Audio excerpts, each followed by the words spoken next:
With an average of 361 days a year with sunshine, you better get outside while you're attending Eckerd College. One of the best places to do this is the Waterfront. Head out to Boca Ciega Bay with your friends on kayaks, paddleboards, Quest sailboats, or even our beautiful Colgates.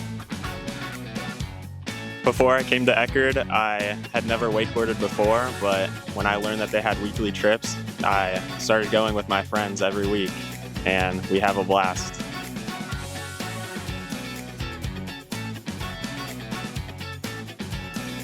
Fishing on your mind? Florida's Gulf Coast is one of the best parts of the country for fishing, and Eckerd is in the heart of it all. The Waterfront has fishing poles and tackle ready for you to check out with your student ID.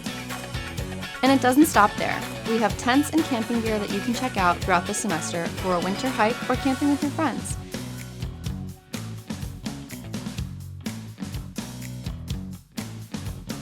Just as fun, the Waterfront leads adventures into Florida nature spots throughout the area. From natural springs to airboat rides in the Keys, stop by and sign up for some awesome outdoor adventures.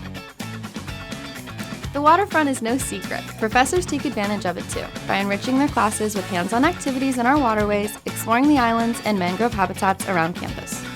As you can see, there's so much to do here at the Waterfront, so come on down and check it out.